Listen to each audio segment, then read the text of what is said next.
Karena ini gaduhnya ini sebenarnya karena aparat ya, aparat penegak hukum yang tidak merespon laporan masyarakat dan tidak merespon suatu peristiwa pidana di depan mata.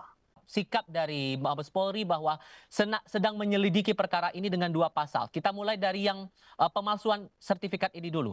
Menurut Anda, apakah sosok Kades harus menjadi orang pertama yang perlu ditelisik lebih lanjut soal ini?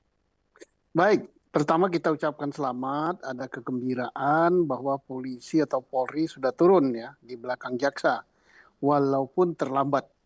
Karena ini gaduhnya ini sebenarnya karena aparat ya, aparat penegak hukum yang tidak merespon laporan masyarakat dan tidak merespon suatu peristiwa pidana di depan mata.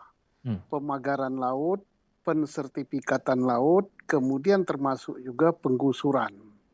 Nah, sudah dilaporkan sejak 2024 no respon. Laut dipagari no respon juga, tapi sekarang sudah ada respon.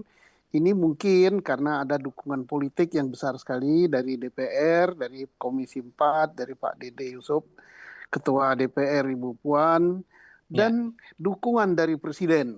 Nah, tapi pertanyaan yang belum terjawab, mengapa harus ada dukungan politik besar, dukungan dari pemerintah, dari Presiden yang besar, baru bergerak. Nah, pidananya bukan hanya kepala desa Kohot. Nah, pagar laut itu terdapat di beberapa desa yang lain. Diawali dari 263, dugaan pemalsuan, ya bagus. Tetapi lebih dari itu, ini ada penyuapan. Ya, ada penyuapan, kalau itu melibatkan orang BPN, dan koordinasinya bukan ke KKP. KKP itu masalah perizinan saja.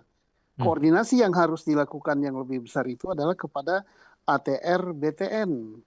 Dan kepada pemerintah daerah Tangerang. Nah, itu nantinya akan mengarah kepada tindak pidana korupsi. Tindak pidana pemalsuan itu tindak pidana umum, tindak pidana khususnya korupsi. Nah, nanti kita masih dengar-dengar kenapa belum turun juga dari lingkungan hidup, PPNS lingkungan hidup, karena ini merusak lingkungan hidup, pemagaran dan sebagainya, termasuk merusak mangrove dan sebagainya. Itu ancaman hukumannya besar sekali ya. Puluhan tahun gitu. Nah, jadi kita apapun gembira ya, rakyat senang dan mudah-mudahan ini bukan hanya sekedar permen karet menyenangkan saja, sudah turun, sudah memeriksa, tapi betul-betul diperiksa sampai jadi tindak pidana, ditangkap, kemudian otaknya segera diterbitkan pencekalan, jangan sampai mereka itu lari ke luar negeri. Kan sudah jelas siapa yang masang pagar. Sorry, saya potong di situ. Tapi sesungguhnya kalau dari analisis Anda, Pak Susno, sosok Kades Kohot ini bisa jadi pintu masuk untuk membuka pintu yang lebih lebar lagi terkait dengan perkara ini? Bisa, mulai dari Kades bisa, mulai dari yang masa pagar bisa, semua bisa. Tapi paling bagus memang dari Kades, tapi jangan Kades Kohot saja, ada beberapa Kades. Kadesnya, yang masa pagarnya, orang BPN-nya, orang Pemdanya, baru nanti si pembeli. Nah, pembelinya siapa? Kan anak perusahaan Agung Sedayu, yaitu perusahaannya Pak Aguan, dan perusahaannya satu lagi punya Pak Antoni Salim ya. Itu sampai ke sana. Jadi jangan hanya putus ya. Nanti masyarakat tidak puas bahwa ini akan diputus kepada kepala desa Kohot yang akan menjadi korban. Tidak.